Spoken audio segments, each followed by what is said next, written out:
Hello my friends, it's May 22nd, 2017, and it's time for today's big story. There doesn't seem to be too much going on today, but I didn't want to not cover this story. It's not from today, it's from yesterday. And like I said, I don't want to miss sharing this story with you guys because I think it's really awesome. It's about a 5th grader that's a really big Nintendo fan, and he had a really special interaction with Nintendo. Like I said, this is about Habiki Sakai. He is a 5th grader. He's in Japan, and he's a big fan of Nintendo. And he's a special fan of Nintendo because Habiki is actually blind. He's been blind since 2 years old. So how is he a fan of Nintendo? Because obviously it might be a little bit hard to play video games when you're visually impaired. So he wanted to write Nintendo and let them know that he really appreciates their Rhythm Heaven series because he can play that without having to see the screen. I mean, to be honest, when I play that game, there are certain games in those Rhythm Heaven games that I play with my eyes closed because I feel it's easier to play just going off the music alone rather than looking at the screen when you're trying to time your button presses to the beat.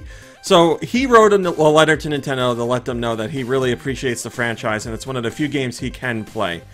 And I'll read you that letter in full. Hello, my name is Habiki Sakai and I'm in 5th grade. I am blind, but I've always wanted to play video games like everyone else. But there aren't many games I can play at all. The one game I can really play is Rhythm Tengoku. It's the only game I can enjoy with others and I never lose at it. I've gotten perfect scores in all the versions on the Game Boy Advance, Nintendo DS, Wii, and 3DS too. So I really want you to make more Rhythm Tengoku games, and it's perfectly fine if you make them a little harder too. I think that there are a lot of other kids with visual impairments who want to play video games but can't. So I'd love for you to develop more games for people with handicaps to enjoy playing with others. I will always support you, Nintendo.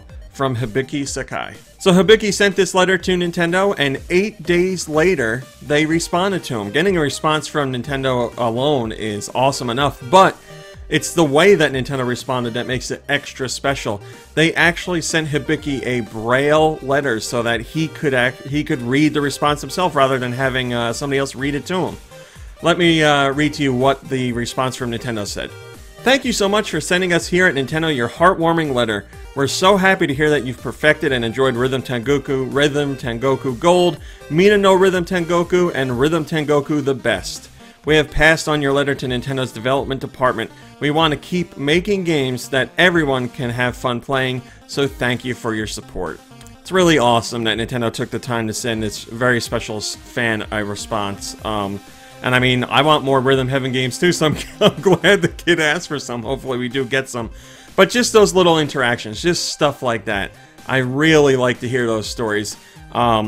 You know, a lot of people are like, why do you like such and such company or such and such brand or whatever it is? They're big, they're heartless, they're just out to make money. And yes, companies are out to make money, but there are people working at those companies, and those people have hearts and have souls, and they care about people. So, someone out there, some part of Nintendo felt it was the right thing to do to respond in this way, and I agree, and I'm really happy that they did it. Wobble Bobble over on Go Nintendo says, that's great, this kid's parents should get him 1-2 Switch, he could play almost every game. That's a really good point, that is an excellent game for him to play. I mean, the game pretty much tells you don't have to look at the screen. And when I'm playing, I don't look at the screen. It's almost all the games are sound-based. There are a couple, like the treasure chest game that has a chains on it that you have to unwrap. That I guess you don't technically need the screen for that, but it certainly helps. But yeah, by and large, most of those can be played without the screen. Alright my friends, that's today's big story for May 22nd, 2017. Thanks for watching and liking and subscribing and commenting. It's very much appreciated. I'll be back tomorrow for whatever tomorrow's big story is, and I sure hope you'll join us to check it out. So until then, have a lovely day and a lovely evening, and I'll see you in a few short hours. Hey guys, RMC here from Go Nintendo. If you like what you saw in the video, why don't you give us a thumbs up and maybe even subscribe? We'd love to have you. If you want to see what else we're up to, you can check out GoNintendo.com for 24-hour Nintendo news. You can visit us on Facebook at Facebook.com/GoNintendo. You can check us out on Twitter at Twitter.com/GoNintendoTweet. And we're even over on Instagram at Instagram.com/GoNintendo. I put all the links in the description just to make it easier for you guys to follow. Thanks a lot!